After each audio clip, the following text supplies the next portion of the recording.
안녕하세요, 다니쌤입니다. 자, 한국은행에서요 얼마 전에 아주 충격적인 보고서를 발표했습니다. 2026년, 내년이죠. 올해보다 훨씬 더 힘들어질 거라고 합니다. 지금 대출 받으신 분들 있잖아요. 연체율이 최소 2배 이상 높아질 거라고 합니다. 자, 그런데 어떤 층이 가장 위험할까요? 예상하셨지만 50대, 60대 이상 고령층이 훨씬 더 위험하다고 합니다. 왜 이런 일이 생기고 우리는 어떻게 대처해야 될까요? 자세히 알아보겠습니다. 자, 뉴스 기사 보겠습니다. 아주 놀라운 뉴스가 나왔죠. 여기 보시면 날짜가 2024년 12월 24일입니다. 성탄절 이브날 우리나라가요 초고령 사회에 진입했습니다. 현재 2024년 12월 24일 날짜로 65세 이상 인구가 20%를 넘어섰습니다. 그래서 우리나라는 이제 초고령 사회에 진입을 했죠. 자, 그래서 앞으로는 이 많은 고령층들이 100세 시대에 어떻게 살아갈지 가장 큰 또 화두고 문제가 될 것 같습니다. 자, 그런데 문제가 있습니다. 여기 보시는 것처럼 60대 고령자 대출 증가율 증가하고 있고요. 또 부실화 연체율도 동반해서 최고치로 올라가고 있다고 합니다. 자, 최근 10년간 연평균 연체율 60세 이상이요 0.5%로 전 연령대에서 가장 높다고 합니다. 자, 뉴스 기사 하나 더 보겠습니다. 대출 늘고 장기 연체율 증가의 위험. 자, 그런데 어느 층이 가장 위험할까요? 여기 보시면요 30대 이하, 40대, 50대, 60대. 그런데 나이가 많을수록 가계대출 증가율이 높아지는 걸 알 수 있습니다. 지금 여기 빨간색은요 2017년부터 2019년 3분기까지 나와져 있는데 더 늘어날 것 같습니다. 이렇게 나이가 들수록 대출 증가율이 높아지고 있고 또 해가 갈수록 대출 증가율도 역시 높아지고 있는 것을 볼 수 있습니다. 자, 이것은요 고령층 신용불량자 증가라는 뉴스 기사인데요. 여기 보시면 30대 이하, 또 30대, 40대, 50대, 60대까지 있습니다. 자, 그런데 신용불량자 어디가 제일 많죠? 60대가 가장 많습니다. 저기 보시면요 50대는 파란색이 2000년도고요. 요 주황색이 2023년도예요. 3년 만에 신용불량자가 50대는 줄었어요. 40대도 줄었죠. 30대도 줄었고. 그런데 60대만 크게 늘었습니다. 자, 이렇게 놀랍게도 한국 고령층 3명 중에 1명이 대출을 안고 살아가고 있다 합니다. 더 충격적인 것은 앞에서 말씀드린 대로 경제 충격이 오면 연체율이 2배로 늘어날 것이라는 거. 결국 경매로 넘어간다는 거죠. 극빈층으로 전락할 수밖에 없습니다. 제가 이렇게 상담을 해보면 50대 한 중반 은퇴를 몇 년 앞두고 있는데 이게 피부로 잘 와닿지가 않으시는 것 같아요. 내가 생각하는 거하고 실제로 이것이 닥쳤을 때 그 충격은요 정말 10배, 100배 이상입니다. 그래서 준비를 하셔야 돼요. 여러분들 주변에 은퇴 후에 선배들이 어떻게 살아가는지를 한번 잘 보시기 바랍니다. 자, 그러면 은퇴 후 현실에 대해서 좀 더 자세히 말씀드려 볼게요. 자, 여기 보시면 빙산에 여기 파여 있죠. 이게 크레바스라고 합니다. 여기를 넘어가야 되는데 잘못 넘어가다 죽을 수가 있는 거죠. 자, 이걸 왜 보여드렸냐면요 지금 우리 베이비붐 세대 은퇴 후에 부채 자유롭지 못하다는 거죠. 그런데 우리가 이제 국민연금, 여기 건너가면 이제 국민연금이 있는데 보통 이제 65세부터 받잖아요. 평균 은퇴 나이는 한 55. 요걸 넘어가려면 10년이 걸립니다. 요게 붙기까지는 10년이 걸린다는 거죠. 자, 그래서 이런 뉴스 기사도 있습니다. 신보릿고개 10년 닥친다. 이게 현실이라는 거죠. 좀 전에 말씀드린 대로 보통 평균 은퇴 나이가 55세인데 국민연금 받기까지가 10년이 걸리는 거죠. 지금 이분이 은퇴했어요. 55살입니다. 여기 국민연금을 받으려고 하는데 65세가 돼야 받을 수가 있어요. 이 기간, 이 긴 거리 10년, 이것이 이제 신보릿고개라는 얘기입니다. 자, 그래서 이 10년 정말 길죠. 국민연금 받을 때까지 이 10년을 어떻게 채워야 되죠? 결국은 많은 분들이 대출을 받아서 생활비에 의존하고 있다고 합니다. 실제로 보험사 대출의 33%가요 고령층에 집중되고 있다고 합니다. 생활비 때문에 대출을 받은 거죠. 그런데 문제는요 이분들이 다른 연령층보다 연체율이 아주 높다는 게 현실입니다. 자, 여러분들이 이해를 돕기 위해서 제가 사례를 하나 읽어드리겠습니다. 제가 좀 전에 했잖아요. 은퇴 전에는 은퇴 후의 삶에 대해서 장밋빛 그림이 많이 그려요. 그런데 그렇게 될 확률이 매우 적다는 겁니다. 그리고 그런 현실이 다가오면 정말 끔찍한 재앙이 될 수 있다는 겁니다. 이 사례자도 은퇴 전에 장밋빛 꿈을 꿨는데 은퇴 후에 그 장밋빛이 다 사라지고 굉장히 힘든 삶을 살 수밖에 없는 그런 현실에 대한 얘기입니다. 잘 들어보시기 바랍니다. 자, 제목이 10년 만에 무너진 철수 씨의 장밋빛 은퇴 계획이라는 내용입니다. 읽어보겠습니다. 평생을 성실하게 살아온 철수 씨, 58세인가 봐요.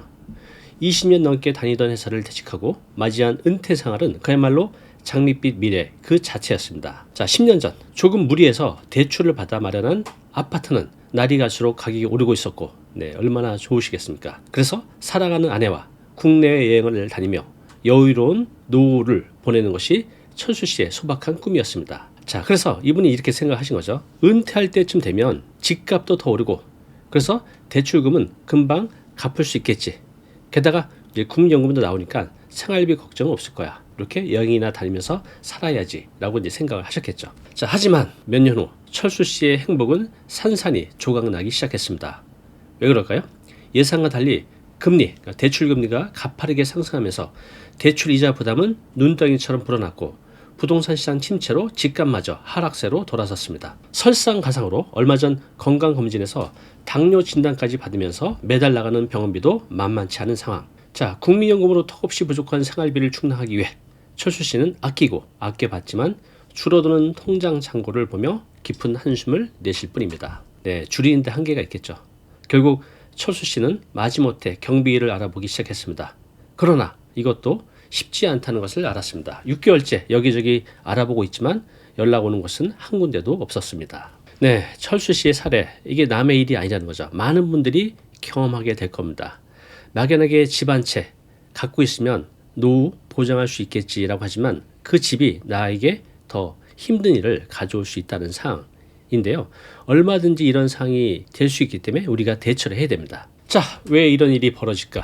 자, 생각을 해보세요. 여러분들이 은퇴를 했어요. 그럼 이제 소득이 없죠. 연금이 나오기 전까진. 근데 대출을 받은 것들이 금리가 높아서 빚이 늘어나요. 이건 단순히 상상이 아니라 많은 고령층에서 지금 현실로 겪고 있는 상황입니다. 자, 왜 이런 일이 벌어지는지 그 세 가지 이유를 쉽게 말씀드려 볼게요.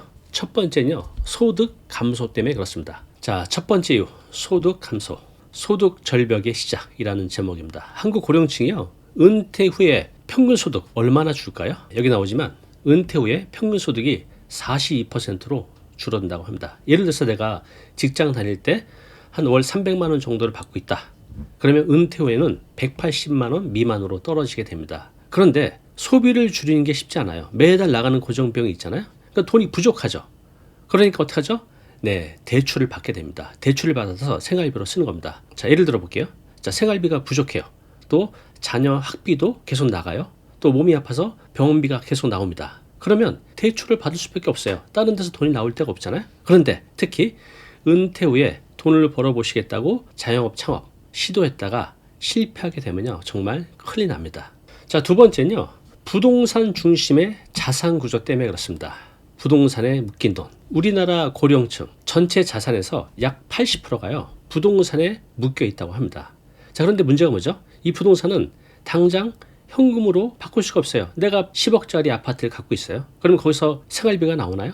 오히려 비용만 나가죠. 관리비 나가고 재산세 나가고. 그런데 만약에 여기서 집값이 떨어지고 대출 금리는 오르고 생활비는 계속 늘어가는데 어떻게 할 겁니까? 자, 이렇게 부동산 중심 자산 구조, 부동산에 묶인 돈 때문에 은퇴 후에 오히려 더 힘들어질 수 있다는 겁니다. 자, 세 번째, 금리 상승입니다. 어떤 금리? 대출 금리. 이것 때문에 지금 많은 분들이 힘들어하고 있죠. 실제로 우리가 얼마 전까지만 해도, 몇 년 전까지만 해도 3% 전후로 대출 받을 수 있었던 것들이 지금 5%그 이상으로 올라가고 있습니다. 특히 제2금융권에서 대출 받으신 분들은요, 6%까지 또 7%까지 경험을 하고 있습니다. 자, 예를 들어 볼게요. 내가 3억을 대출 받았다고 해볼게요. 아파트 구입하신 분들 이 정도는 대부분 대출 받고 사셨을 거예요. 이거보다 더 많은 분들도 많이 있죠. 3%대 대출을 받았는데 이때만 해도 연 대출 이자가 900만 원이에요. 그런데 요 3%가 5%로 오르면 2% 더 오르는 거잖아요. 그럼 어떻게 되죠? 연 이자는 1,500만 원이 됩니다. 그러면 매년 이전보다 600만 원의 대출 부담을 가질 수밖에 없는 거죠. 지금 이런 상황이 펼쳐지고 있잖아요. 그래서 많은 분들이 이 대출 이자를 못 내서 굉장히 힘들게 살아가고 있습니다. 자, 정리를 해볼게요. 소득이 줄어듭니다. 그리고 내 부동산은 묶여 있어요. 여기서 현금 흐름이 생기지 않아요.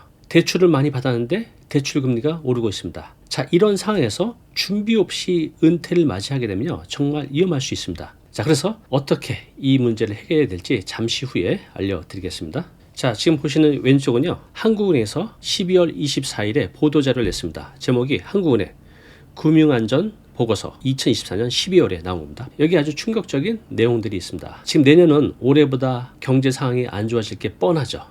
현재 우리나라 대출 연체율이 약 2.5% 정도 합니다. 내년에는요, 경제 상황이 안 좋아지게 되면 최소 5.1% 이상으로 늘어날 거라고 합니다. 쉽게 말해서 대출을 갚지 못하는 가구가 지금보다 2배 이상 늘어난다는 뜻이죠. 대출을 못 갚게 되면 어떻게 되죠? 네, 경매로 넘어가는 거죠. 자, 뉴스 기사 보겠습니다. 역시 12월 24일 뉴스 기사예요. 한은 현 부채 상황, 경제 충격 시 연체 가구 5.1%로 2배 이상 늘어난다는 기사 내용입니다. 자, 역시 12월 24일 뉴스 기사입니다.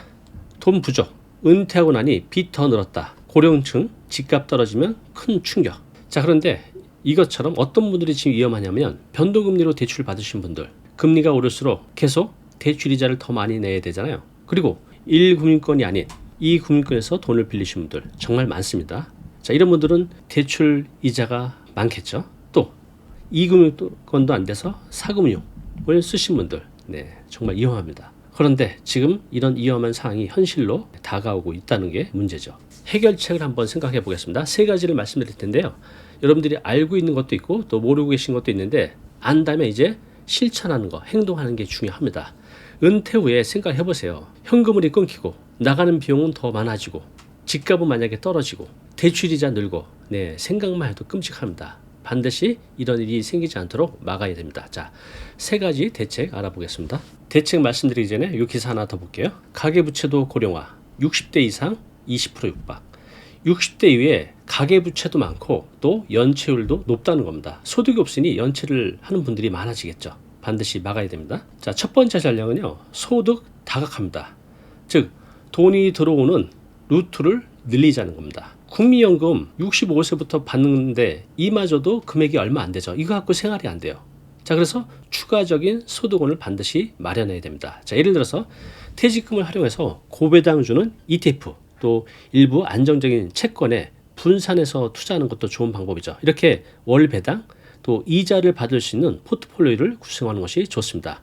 자, 이를 통해서 변동성을 줄이고 괜찮은 배당 수익을 만드는 것, 이렇게 돈이 들어오는 루트를 다양하게 늘리는 것이 중요합니다. 자, 두 번째는요, 가장 중요한 거, 부채 관리입니다. 자, 빚이 무조건 나쁜 것이 아니죠. 잘만 활용하면 이게 지렛대가 돼서 내 돈을 더 크게 늘릴 수가 있죠.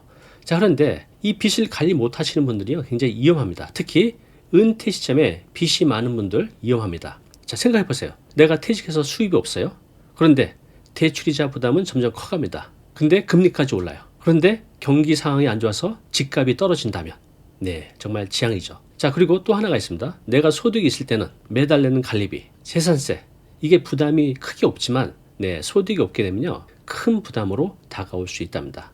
그래서 반드시 은퇴 전에 빚을 다룰 수 없다면 갚아야 됩니다. 자, 마지막 세 번째, 자산 유동성 확보입니다. 좀 전에 말씀드린 대로 우리나라 고령층 전체 자산 중에 80% 이상이 부동산에 묶여 있습니다. 자, 이렇게 되면 다시 또 제가 강조해서 말씀드리지만 집값이 떨어지고 대출 금리가 오르고 이런 상황이 되면요, 정말 위험할 수 있습니다. 자, 그럼 어떻게 될까요? 내가 은퇴에 소득이 없는데 대출이 많이 있다면요, 빚을 갚아야 됩니다. 어떻게 갚죠? 돈이 없는데 집을 줄여야죠. 이 방법밖에 현실적으로 없습니다. 10억짜리 집에 대출 5억 받고 있다면 5억짜리 집에 이사 와서 그 5억을 갚으십시오. 이렇게 해야만 우리가 노년에 걱정 없이 살 수 있습니다. 자, 또 하나의 방법은요, 남은 돈으로 현금 흐름 만들기. 내가 만약에 10억짜리 집에 살고 있는데 대출이 3억이에요. 그럼 5억짜리 집으로 이사 와서 2억 남잖아요. 그죠? 2억 남은 걸 월세가 나오는 수익형 부동산에 투자한다고 예를 들면 여기서 또 현금 흐름 만들 수 있겠죠. 내 집은 좀 줄어들었지만 매달 이자가 나가는 게 아니라 매달 수입이 들어오는 구조를 만드는 거. 이렇게 현금 흐름을 강화하는 것이 매우 중요합니다. 정리해 드리겠습니다. 대부분 아시죠? 그런데 이제는 실천을 해야 됩니다. 어떻게? 첫 번째, 돈이 들어오는 길을 늘리자. 두 번째, 빚이 있다면 빚을 갚자. 빚이 나쁘다는 게 아닙니다. 내가 감당할 수 없다면, 또 이걸 다룰 수 없다면 갚으십시오. 세 번째, 현금 흐름을 강화하자. 네. 이렇게 하신다고 하면요, 여러분들 은퇴 후에 은퇴 전보다 더 행복한 삶을 사실 수 있을 겁니다. 내년은 올해보다 더 힘든 한 해가 될 것이 분명하죠. 이렇게 되면 대출을 많이 받으셨던 분들은 더 힘들어질 겁니다. 특히 고령층, 또 은퇴를 앞두거나 은퇴를 하신 분들 철저하게 준비하지 않으면요 행복하게 살아야 될 인생 2막이 지향이 될 수 있습니다. 오늘 알려드린 이 내용 다시 한번 복귀하시고 또 내가 실천해야 될 것 3가지 말씀드렸잖아요. 쉽지는 않지만 이걸 해내면 행복한 또 노후 생활 하실 수 있으니까요 꼭 실천하시기 바랍니다. 자, 오늘 내용 너무 중요한 내용이죠. 영상 보고 나면 잊혀지잖아요. 자, 자료 무료로 제공하고 있습니다. 이 자료 요거 받고 싶은 분들은요 아래 링크로 신청하시면 됩니다.